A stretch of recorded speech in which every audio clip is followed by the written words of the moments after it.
शिव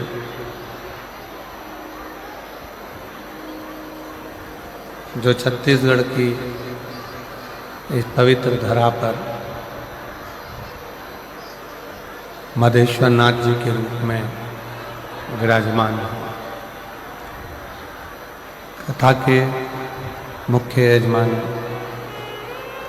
सर्व हिंदू समाज सनातन धर्म मयाली जशपुर छत्तीसगढ़। मुख्य यजमान के रूप में श्रीमती कौशल्या देवी विष्णुदेव जी साहब,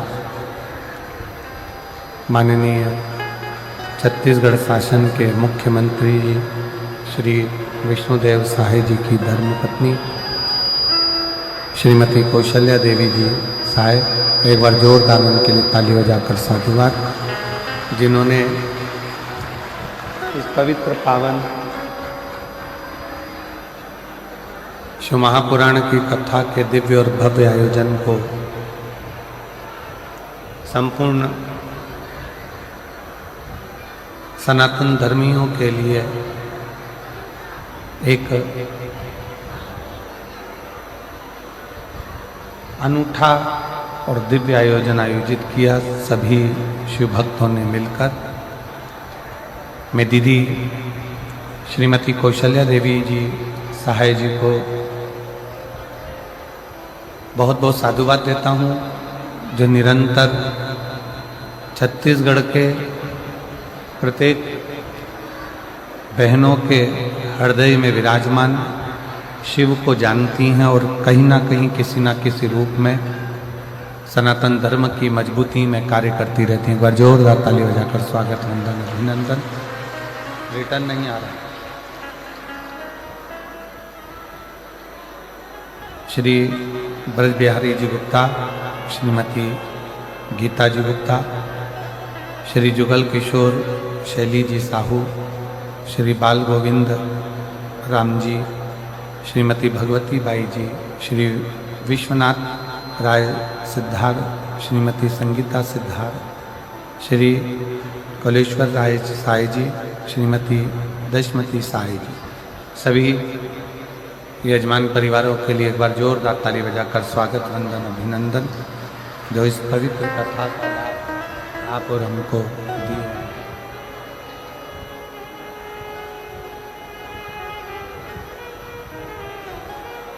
जशपुर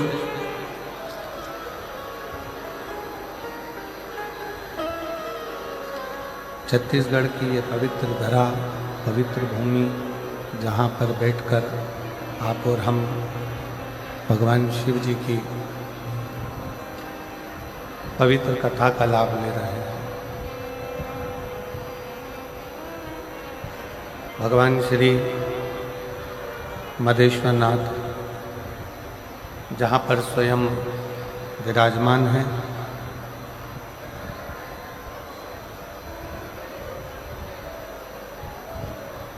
और भगवान शिव की अविरल भक्ति जहाँ पर विराजित है, ऐसी पवित्र भूमि पर बैठकर आप और हम भगवान शंकर की पवित्र कथा का लाभ ले रहे हैं। और तेरी कृपा बिना मिले एक भी मेरे सांस तेरी कृपा से तनो तनो, बतान क्या करूं मैं राखों के ढेर का, चपटी भभूत मेरे खजाना कुबेर का, चपटी भभूत मेरे खजाना कुबेर का, हे गंगाधर मोतीराज ओमकार तू बोले, ओमकार तू आयो शरण तिहारी शंभो तारे। कहती है कि किसी भी रूप में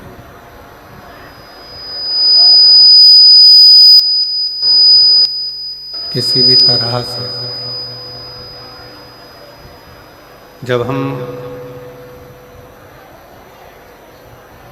भगवान शंकर की भक्ति को करते हैं, किसी भी रूप में करें और किसी भी तरह से, जब हम भगवान शंकर की भक्ति को धारण करते हैं, भगवान शंकर की भक्ति करते हैं, भगवान शंकर की भक्ति को धारण करते हैं, तब शास्त्र कहता है कि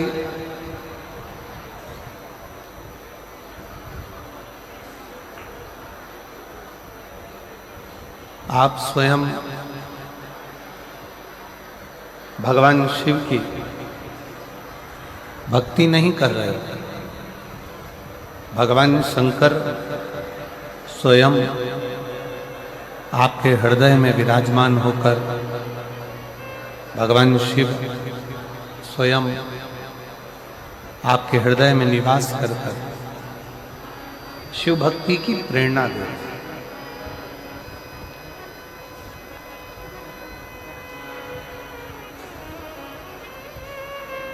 बचपन हो, जवानी हो, अधेड़ी हो, बुढ़ापा हो,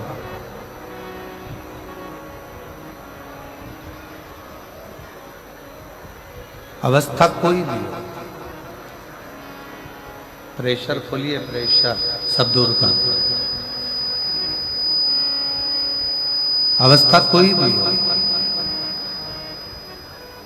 किसी भी अवस्था अंतर्गत, किसी भी अवस्था में हम जब भगवान शिव को भजते हैं, भगवान शिव की भक्ति को धारण करते हैं, भगवान शंकर की अविरल भक्ति को अपने हृदय में उतारते हैं, किसी भी अवस्था, तो शास्त्र कहता है कि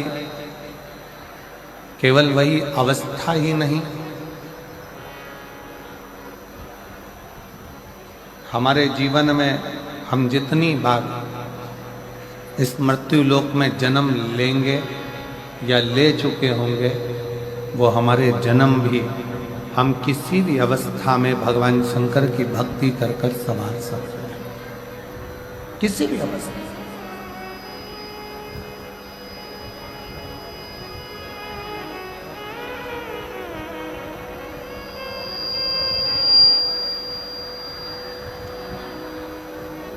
पर आज का जो मनुष्य है, आज का जो मानव है,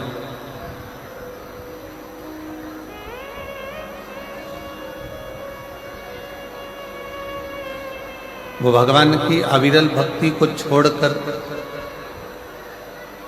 शिव तत्व को छोड़कर दूसरे मार्ग की ओर जाना चाहता है।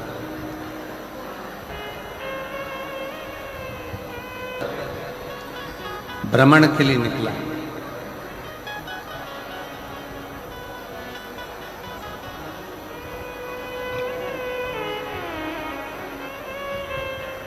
और लंकाधिपति रावण जब विमान पर बैठकर भ्रमण के लिए निकला, उसका विमान उड़ते उड़ते उड़ते उड़ते कैलाश पर्वत के ऊपर आया।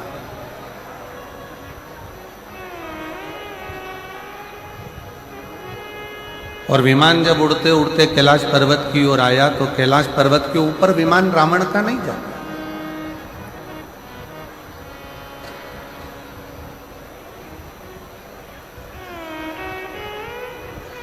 रावण का विमान स्थिर हो गया, रुक गया, पर कैलाश पर्वत पर से रावण का विमान उड़ नहीं पाया।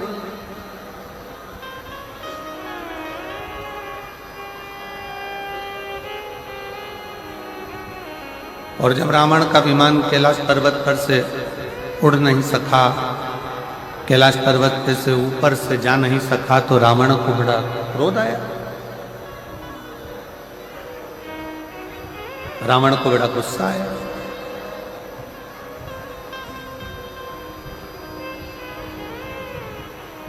क्रोध आने का कारण क्या था? शिव महापुराण की कथा कहती है कि व्यक्ति को क्रोध 3 कारणों से आता है। व्यक्ति को क्रोध आने के 3 कारण हो जाते हैं। व्यक्ति बढ़ जाते हैं 3 कारणों से क्रोध व्यक्ति का बढ़ जाता है। 3 कारणों से व्यक्ति का क्रोध आ जाता है। पहले नंबर पर जब व्यक्ति किसी बेकार भोजन को ग्रहण करने लगता है, तामसी भोज को ग्रहण करने लगता है,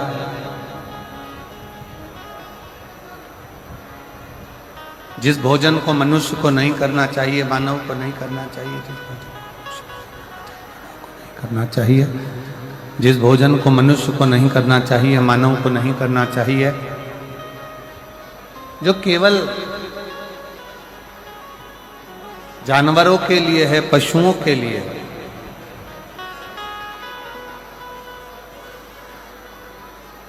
और ऐसे भोजन को अगर मनुष्य ग्रहण करता है, ऐसे भोजन को यदि मनुष्य ग्रहण कर रहा है, मनुष्य अगर ऐसे भोजन को ग्रहण कर रहा है, तो उसके अंदर क्रोध बढ़ेगा, उसके भीतर क्रोध बढ़ता है। साउंड सेट कर दो भाई। उसके अंदर भोजन करने पर, तामसी भोज ग्रहण करने पर, बेकार भोजन ग्रहण करने पर उसके अंदर क्रोध की मात्रा बढ़ती चली जाए, क्रोध उसके अंतर्गत बढ़े।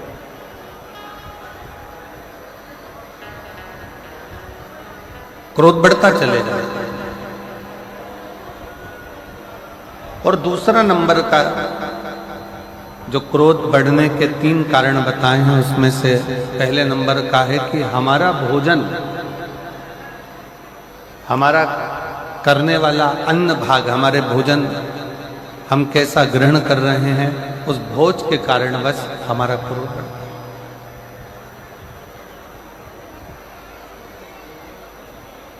क्रोध बढ़ने का दूसरे नंबर का कारण है हमारे भीतर का अहंकार।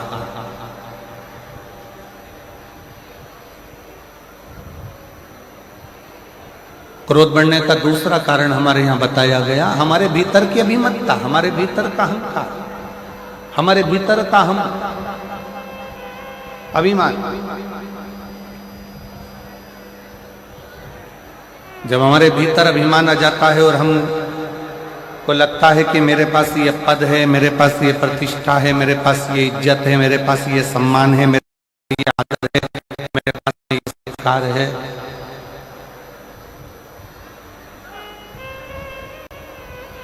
और मेरे पास में ये पद, प्रतिष्ठा, सम्मान, इज्जत है, और इसके बाद मेरी अगर बात पूर्ण नहीं हो रही है तो मुझे क्रोध आएगा।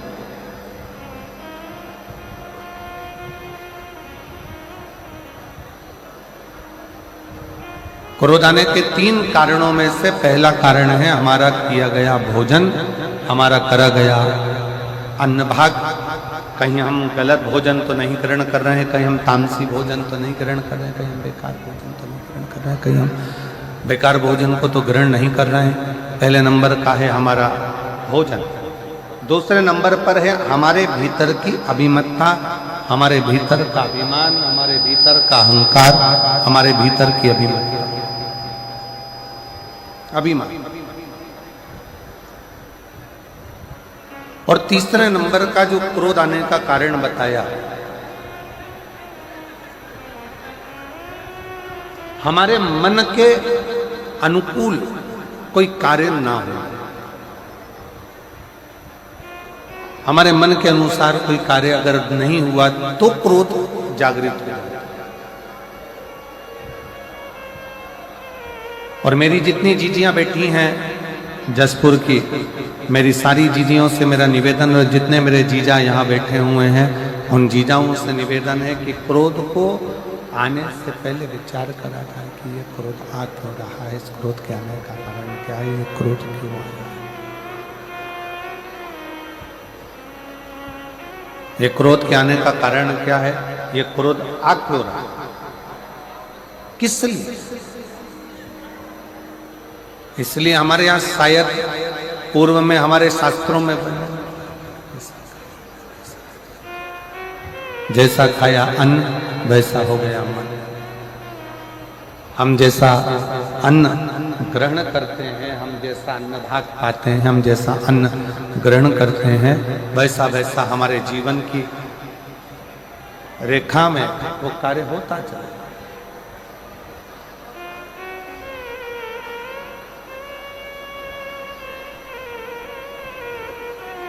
शिव कथा कह रही है लंकाधिपति रावण को भी क्रोध आया।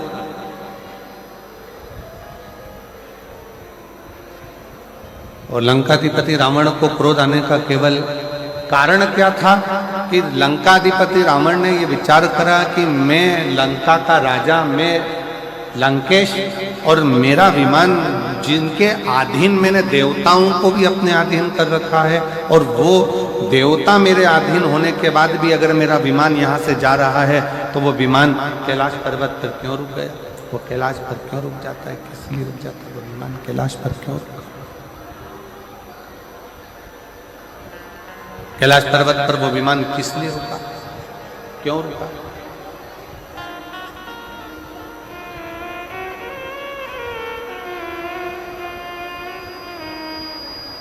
लंका के राजा रावण के भीतर ये थोड़ा सा अभिमान, लंका के राजा रावण के अंदर ये थोड़ी सी अभिमतता, लंका के राजा रावण के अंदर ये थोड़ा सा अभिमान बहुत क्रोध को उत्पन्न कर दिया, बहुत। और शंभु शरणे पड़ी मांगू घड़ी रे घड़ी, दुख काटो दया करी ने दर्शन आपको। शंभु शरण पड़ी मांगू घड़ी रे घड़ी, दुख काटो दया करी ने दर्शन आपको। शिव कथा कर रही, भगवान शंकर का संवाद कर रहा है। शरण पड़ी मांगो घड़ी रे घड़ी, दुख काटो दया करी ने दर्शन आपको।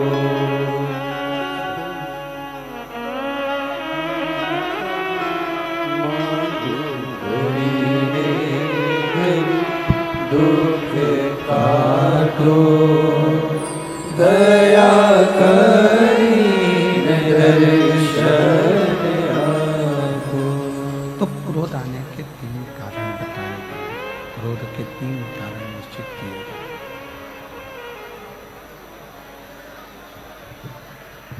क्रोध आने के 3 कारणों का निश्चितता करी गई कि क्रोध के 3 कारण हैं। पहला, हमारा किया गया भोजन। दूसरे नंबर पर हमारे भीतर की अभिमतता, हमारे भीतर का अहम।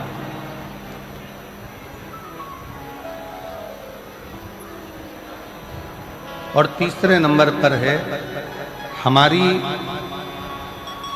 जो हमने सोचा है, जो हमने विचार किया है, जो हमने मन में विचार करा है, वो पूर्ण ना हो।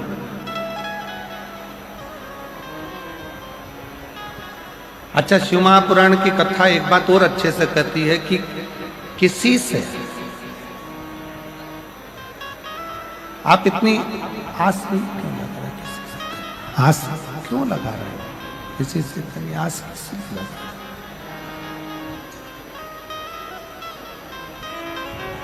संसार के लोगों से यदि हम आस लगाकर बैठते हैं तो एक ना एक दिन हमारी वो आस टूटती जरूर है। एक ना एक दिन हमारी वो आस टूटती जरूर है। पर शिव महापुराण की कथा कहती है, अगर हमने पूर्ण विश्वास के साथ में पूर्ण भरोसे के साथ में भगवान देवाधिदेव महादेव से जब कोई आस लगाई है, पूर्ण भरोसे के साथ में जब काल अधिपति महाकाल राजा से कोई आस लगाई है, पूर्ण विश्वास के साथ में जब हमने भगवान शंकर श्री कुबेरेश्वर बाबा से कोई आस लगाई है, पूर्ण विश्वास के साथ में जब हमने मदेश्वर बाबा से कोई आस लगाई है, तो शिव महापुराण की कथा कहती है वो आस फिर टूटती नहीं है, वो आस पूर्ण होकर ही रहती है, पूर्ण होती ही है।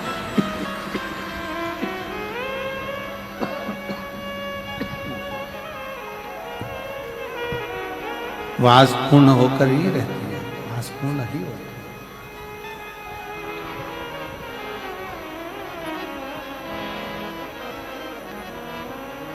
क्रोध आने के 3 कारणों में से एक कारण है हमारे मन में जो हमने सोचा, हमने मन में जो विचार करा, हमने जो विचार कर कर रखा है वो पूर्ण ना हो।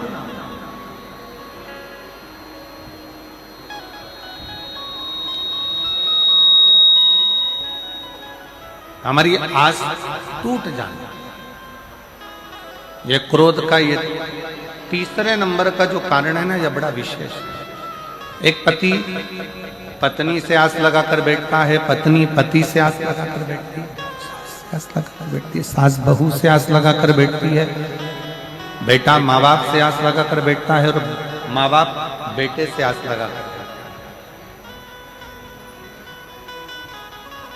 और शिव महापुराण की कथा कहती है कि आपके बच्चे कलेक्टर बन जाए, आपके बच्चे एसपी बन जाएं, आपके बच्चे मिनिस्टर बन जाएं, आपके बच्चे जज बन जाएं, आपके बच्चे उच्च पद पर बैठ जाएं, आपके बच्चे बहुत अच्छे सिंहासन पर बैठ जाएं, बहुत अच्छी प्रतिष्ठित, बहुत अच्छा पद प्रतिष्ठा उनके पास में आ जाए, और बहुत उच्च पद पर अगर आपके बच्चे बैठ जाएं, तो कभी भी माँ बाप को ये नहीं सोचना चाहिए कि मेरा बच्चा इतने ऊंचे पद पर बैठा है तो वो मुझे संभाले।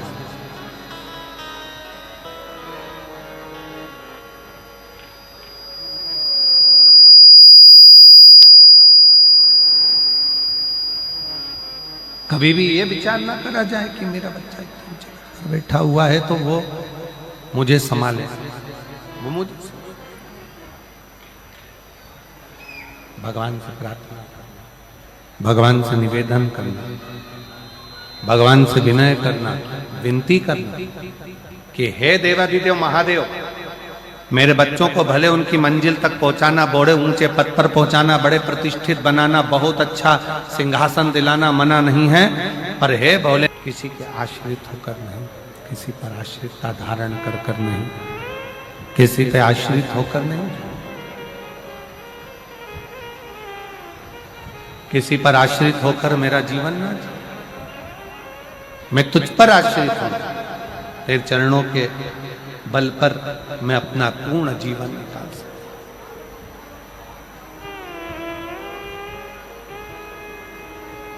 यदि हम संसार के लोगों से, परिवार के लोगों से, कुटुंब से, नातों में, रिश्तों में, परिवार में या किसी अपनों से आस जोड़कर चलेंगे तो एक ना एक दिन वो आस टूट जरूर जाए, वो टूट जाए।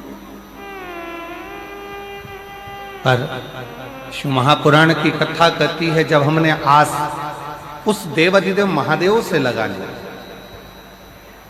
और मेरी प्रीत ना टूटेगी डमरू वाले से, मेरी प्रीत ना टूटेगी डमरू वाले से, डमरू वाले से, काशी वाले से, डमरू वाले से, काशी वाले से, मेरी प्रीत ना टूटेगी डमरू वाले से, मेरी प्रीत ना टूटेगी डमरू वाले से। कोई रोक के बताए, कोई रोक के बताए, कोई रोक के बताए, कोई रोक के बताए,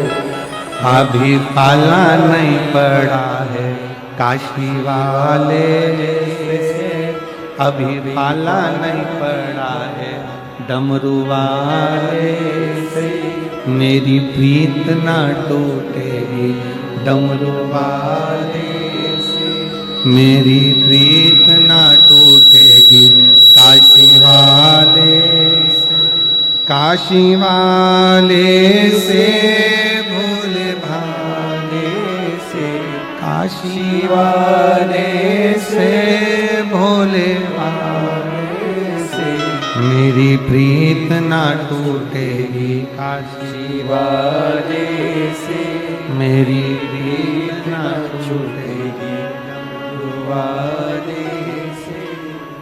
आस अगर परमात्मा से लगी है तो वो टूटने वाली नहीं है। दुनिया की आस टूट जाएगी पर परमात्मा की आस नहीं टूटेगी।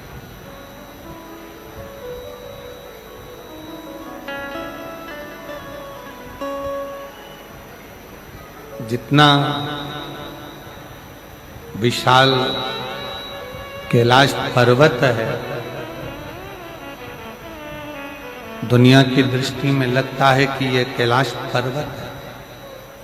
शिव महापुराण की कथा प्रेरणा देती है, भगवान शंकर की कथा प्रेरणा देती है, बताती है भगवान शिव की कथा। जितना विशाल कैलाश पर्वत है, शिव महापुराण की कथा कहती है उतना विशाल मेरे देव अधिदेव महादेव का दिल भी है। जो कैलाश की शरण में आता है वो शंकर के हृदय में आकर निवास करता चले जाता है, शिव के हृदय।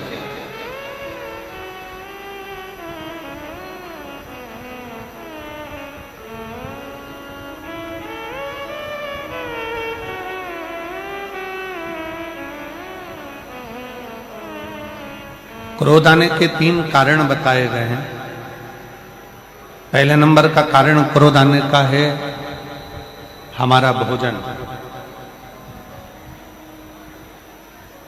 सात्विक करिए,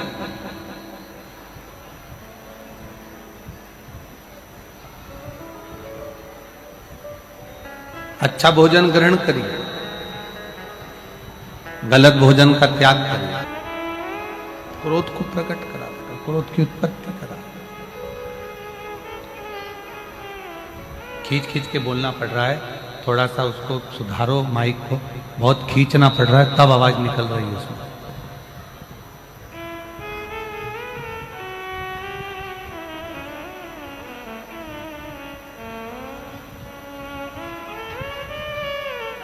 फिर तीसरे नंबर का है हमारा आस, हमारा विश्वास।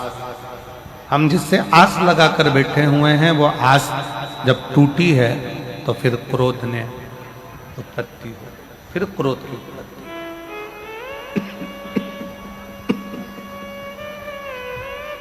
फिर क्रोध बढ़ गया। रावण को अभिमान के कारण गुस्सा आ गया, अभिमत्ता के कारण क्रोध आ गया। और कैलाश पर्वत पे से रावण जा रहा था, रावण के जाते जाते विमान रुक गया और विमान आगे नहीं गया, रुका।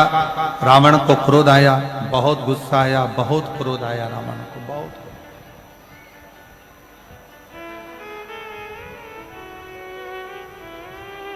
और रावण को इतना क्रोध आया, इतना क्रोध रावण के अंतर्गत आ गया कि रावण उसी पल, उसी क्षण उस कैलाश पर्वत को अपने हाथों से उठाकर फेंकने लगा। उसी क्षण, उसी पल, उसी घड़ी।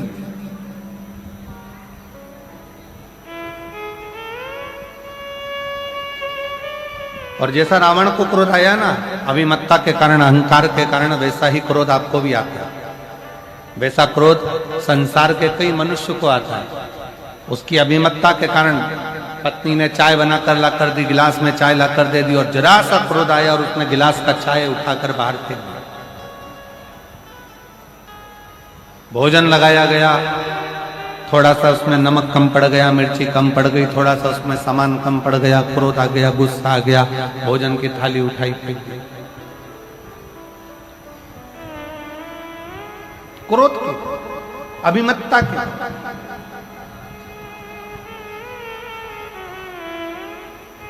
शायद भारत के संतों ने इस भारत भूमि के संतों ने इसलिए कहा है कि सबसे बड़ा संयम है अपने क्रोध का संयम।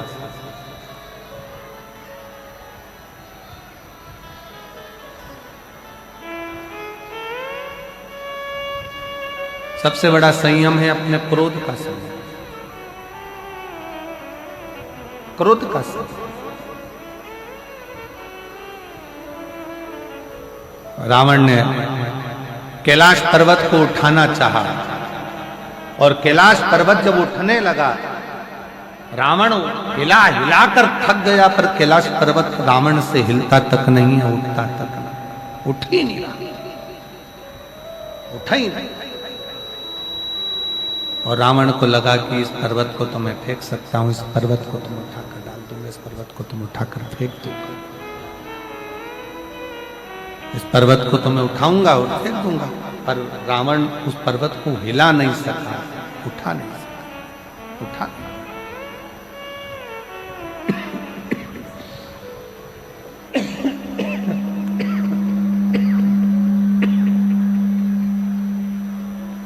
रावण उस पर्वत को हिला नहीं सका, उठा ना।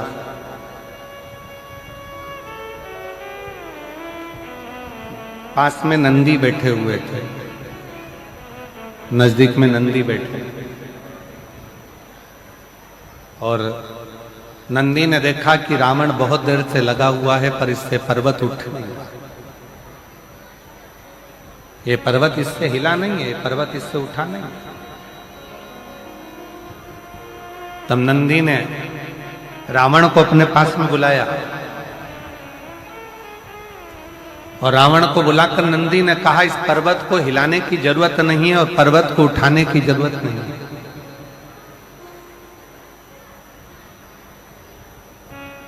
एक काम करो, शिव की आराधना करो। चाहते हैं पर समुद्र देवता से जाकर कह दिया गया कि आप राम जी से विनय करो, निवेदन करो, प्रार्थना करो, उनसे विनती करो।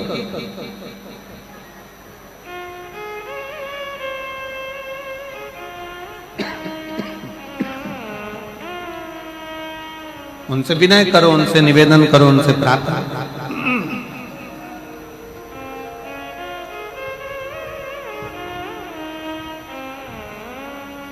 नंदी ने भगवान शंकर के सम्मुख में बैठे हुए नंदी ने उसी पल, उसी क्षण, उसी घड़ी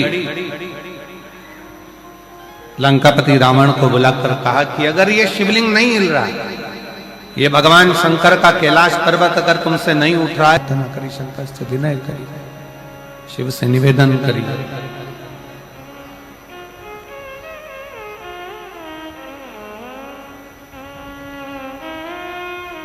और कितनी सुंदर बात नंदी ने कही है।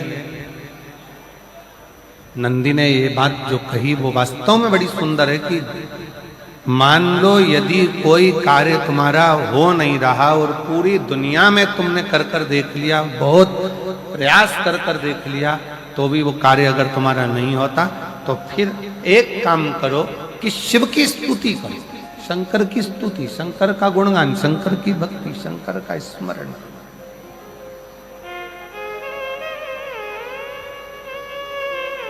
फिर शिव की स्तुति करिए, शंकर से विनय करिए, शंकर से निवेदन करिए, शंकर का गुणगान करिए।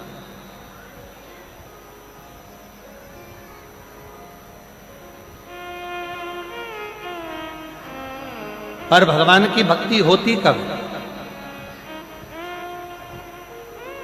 जितने आस्था चैनल पर कथा सुन रहे हैं, जितने फेसबुक यूट्यूब पर कथा सुन रहे हैं, जितने पंडाल में बैठकर शिव भक्त कथा को रसपान कर रहे हैं, उनसे निवेदन करूंगा कि शंकर की भक्ति होती कब है, शंकर का स्मरण कब होता है, शंकर की भक्ति कब होती है, शंकर की कथा सुनने में मन कब लग सकता है, जब अपने भीतर की अभिमत्ता, अपने भीतर का अहम, अपने भीतर का अहंकार, अपने भीतर की आसक्ति, अपने भीतर का काम, अपने भीतर की तृष्णा जब दूर हो जाए, तो समझो कि आप शिव में मन लगा बैठे।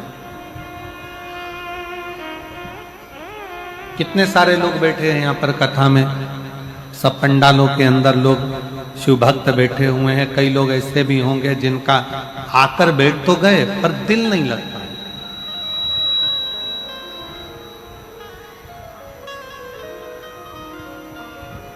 मन नहीं लगता। और कई कई लोग ऐसे आकर बैठे हुए हैं कि कल रात भर पानी गिरा, पूरी रात बिजली चमकी, बादल गरजे और हवा भी चली और पानी भी गिरा। पंडाल के अंदर कई मेरी माताएं, कई मेरी जीजियां उस पानी में भी, उस हवा में भी, उस बारिश में भी पूरी रात पन्नी बिछाकर उस पे अपनी दरी बिछाकर पूरी रात बस केवल कथा के लिए पड़ी रहीं, सोती रहीं और बाबा का भजन करती रहीं पूरी रात।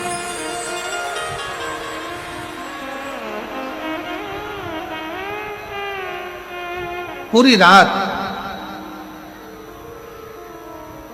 आप अपने अपने घर में सो रहे थे और वो पंडाल में बैठे। पंडाल भी हवा में, तेज आंधी चले, तूफान चले, हवा चले और बहुत बहुत गर्जना बादल करें तो सब उस पर आश्रित होकर सो रहे। विश्वास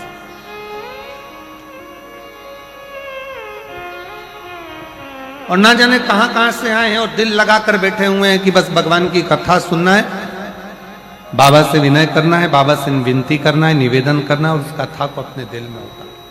कथा और देती है। और कई कई लोग ऐसे भी हैं कथा में बैठे हैं कि बस कथा को श्रवण कर लिया, पंडाल में बैठकर बाबा की स्तुति कर कर झोली पसार कर मांग लिया, उसका पत्र 3 महीने में वापस व्यासपीठ पर आकर विराजमान हो। बोल बम का नारा है, बाबा एक सहारा। आप दिल से उससे प्रार्थना तो करो। एक पत्र है, कितना सुंदर देखिए।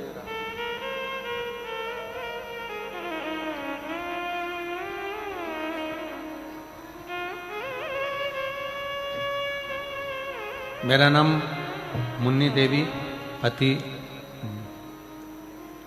मेरा नाम मुन्नी देवी और पति का नाम मुन्ना गुप्ता, अंबिकापुर, आकाशवाणी चौक। मेरा मोबाइल नंबर ये है, कहीं बैठी हो तो हाथ हिला सकते हैं।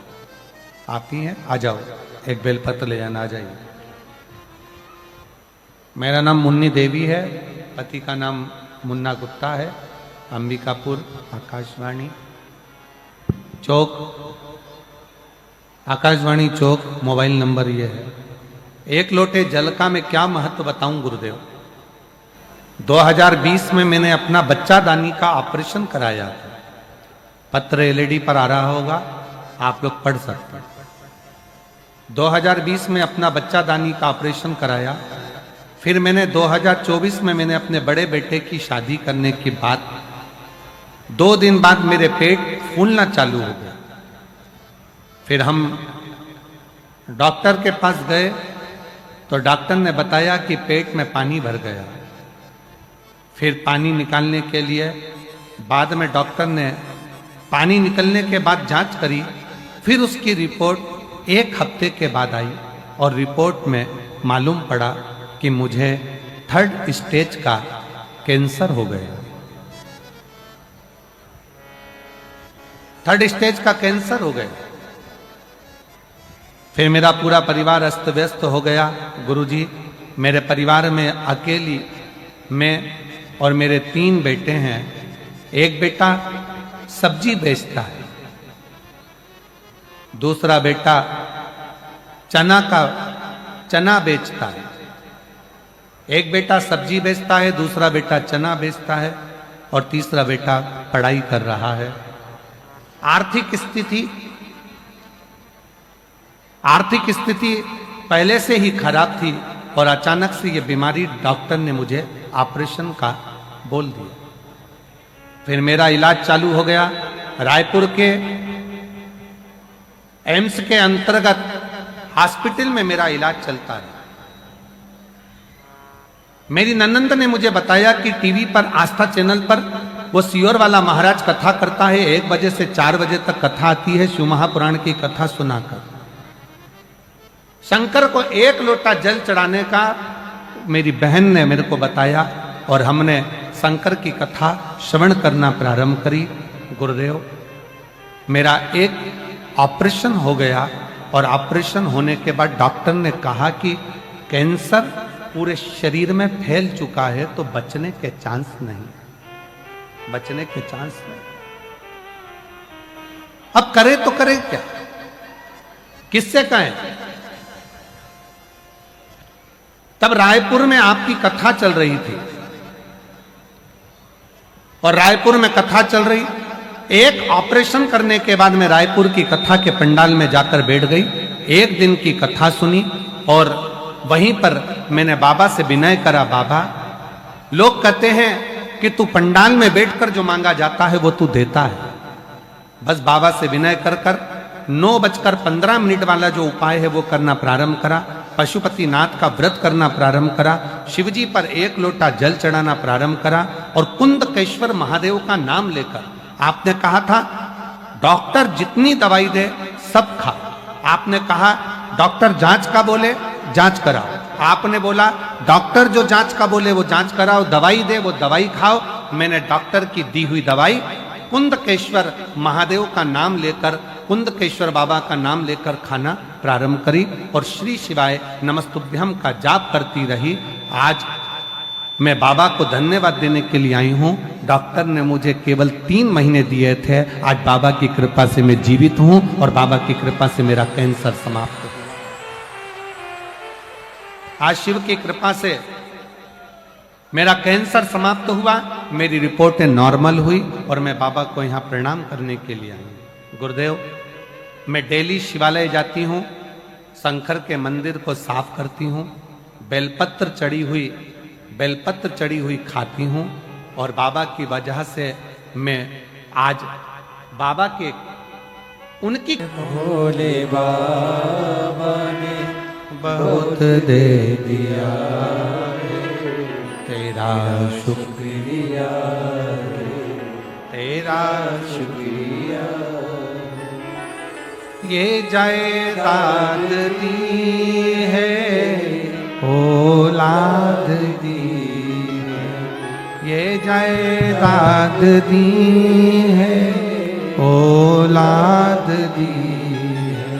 मुसीबत में हर वक्त इमदाद दी है, तेरा ही दिया। अंदर का प्रेशर खोलो, खाया पिया है, तेरा शुक्रिया है, तेरा शुक्रिया है।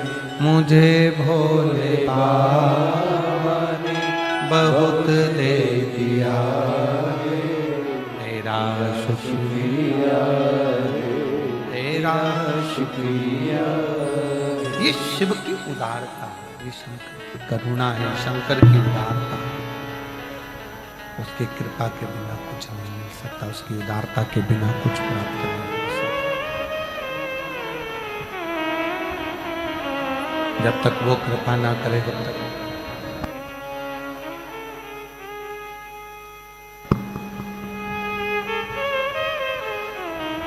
शिव की कृपा के बिना, शंकर की उदारता के बिना,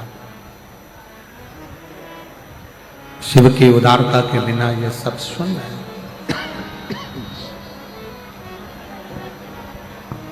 आप जिस भरोसे पर, जिस विश्वास के साथ, जिस भरोसे के साथ भगवान शंकर की आराधना करते हो, शिव को 1 लोटा जल समर्पित करते हो, शिव उस जल को स्वीकार करता है।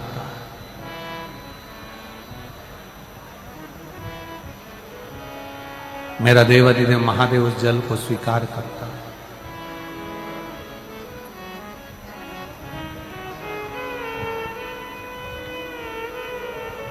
भगवान और भाव दोनों में अंतर है।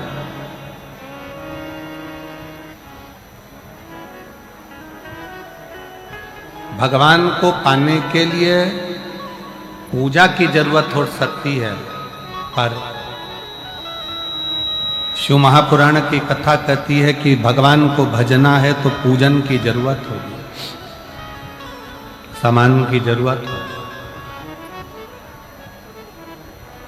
परशु महापुराण की कथा कहती है कि भगवान को प्राप्त करने के लिए पूजा की सामग्री की जरूरत नहीं, भगवान को प्राप्त करने के लिए केवल तुम्हारे निर्मल भाव की जरूरत है। आप जितना शुद्ध भाव, जितना हृदय से जितना शुद्ध भाव आप रखेंगे, भगवान वैसा प्राप्त होता चलेगा। केवल भाव की शुद्ध, भाव की निर्मल।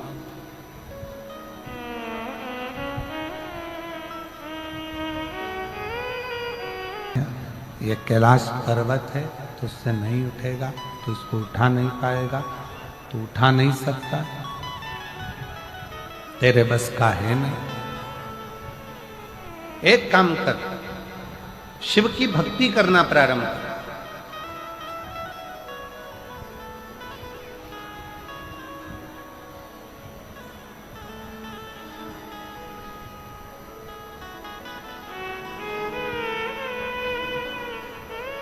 शिव जी पे एक लोटा जल चढ़ा, अभी की अभी तुझे प्रमाण मिल जाए।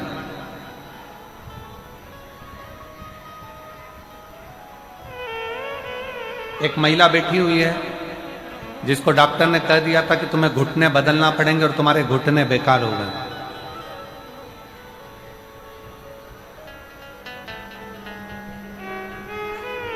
मिथिला जायसवाल, पति हेमंत जायसवाल, जिला शक्ति, छत्तीसगढ़, ग्राम जोंगरा की रहने वाली हूँ। कहीं बैठी हो तो हाथ हिला सकती हूँ। अगर कहीं बैठी आप ही हैं, ऐसे हाथ हिला दो। एक बार वापिस हाथ हिला। मेरा नाम मिथिला जायसवाल, पति हेमंत जायसवाल, जिला शक्ति, आ जाइए, आ जाओ। जिला शक्ति, छत्तीसगढ़, ग्राम जोंगरा की रहने वाली हूँ। 2021 में मेरे घुटने में दर्द हुआ, चलना फिरना बंद हो गया। डॉक्टर ने कहा कि ये घुटने तुम्हारे बेकार हो गए और ऑपरेशन का कर दिया। अब किस पर आश्रित हो? आप कहते हो कि डॉक्टर को दिखाओ, वो शंकर का एक रूप है। मैं डॉक्टर को शिव का रूप मानकर डॉक्टर की दी हुई दवाई को खाना प्रारंभ करी, पर आराम नहीं लग पाया। तब आपने जो शिवरात्रि के सरसों के फूल का उपाय बताया था, वो सरसों के फूल वाला उपाय करना प्रारंभ करा और उस फूल को चढ़ाना, जल चढ़ाना, शंकर का चढ़ा हुआ जल को पीना और एक बेलपत्र खाना प्रारंभ करा। आज बाबा की कृपा से मुझे घुटने बदलने की जरूरत नहीं पड़ी। मेरे घुटने पूर्ण तरह से, मैं आज बाबा के पंडाल में बैठकर बाबा को प्रणाम करने के लिए आई हूं कि बाबा इतनी बड़ी कृपा आपने मुझ पर करी कि मुझे घुटने नहीं बदलना पड़ा। जब हमारा भरोसा, जब हमारा विश्वास दृढ़ होता है, भरोसा प्रबल होता है, विश्वास दृढ़ होता है, भरोसा जब प्रबल होता है तो शिव को मिलने में देरी नहीं लगती, फिर शंकर मिल जाते हैं।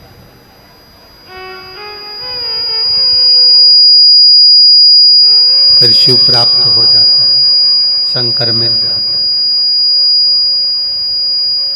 आ जाओ।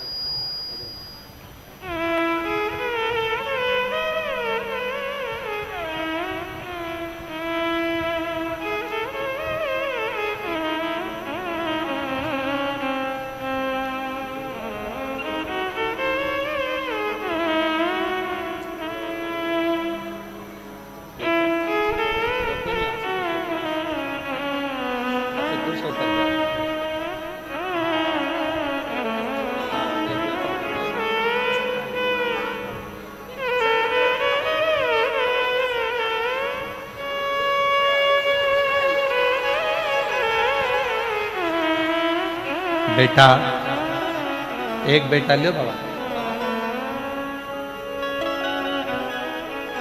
एक बेटा चना बेचता है, एक बेटा सब्जी बेचता है और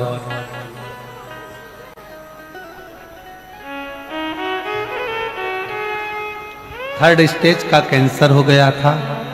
डॉक्टर ने जवाब दे दिया था, 3 से 6 महीने का समय दिया था कि अभी इतने दिन की मेहमान है।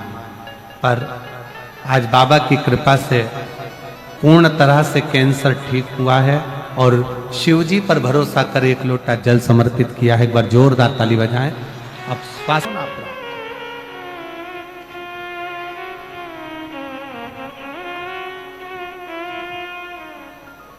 रावण से कहा,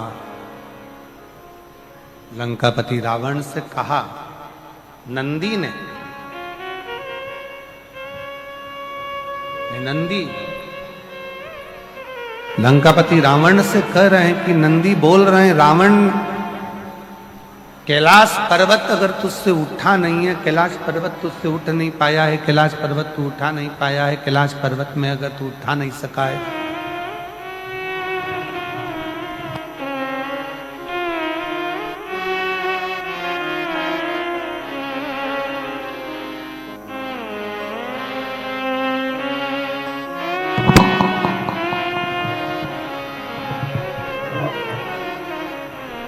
कैलाश पर्वत अगर तेरे से उठ नहीं पा रहा और तू अगर कैलाश पर्वत को उठा नहीं सका तो उठा नहीं पा रहा तो एक काम कर, अब शिव की आराधना कर, शंकर की भक्ति कर, शंकर का स्मरण कर।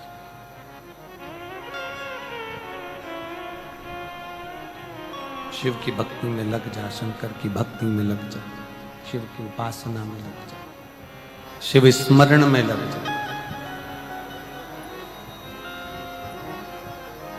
कर शंकर की भक्ति।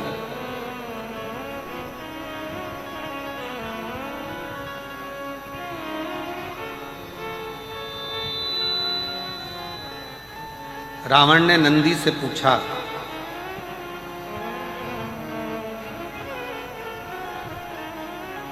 कि नंदी, मेरे जैसे लंका के राजा रावण को तुम कह रहे हो कि शंकर की भक्ति में रमो, क्या तुम शिव की आराधना करते हो? क्या तुम शिव की आराधना करते हो?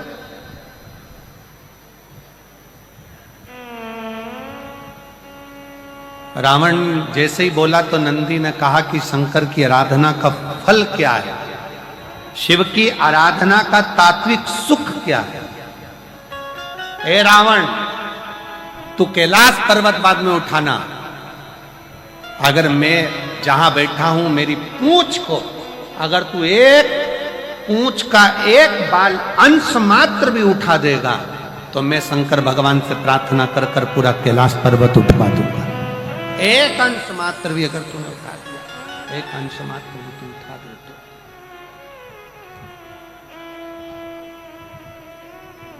बहुत सावधानी से जरा स्मरण में लीजिएगा, कथा का चित्तवृत्ति में अपने जीवन में उतारिएगा, अपने जीवन में इस कथा के भाव को उतारना कि जो शंकर भगवान की भक्ति में डूबा रहता है, जो भगवान शंकर के स्मरण में डूबा रहता है, जो भगवान शंकर की अविरल भक्ति को धारण करता रहता है, उसका बाल बांका करना भी कठिन है, उसका बाल बांका करना भी कठिन है।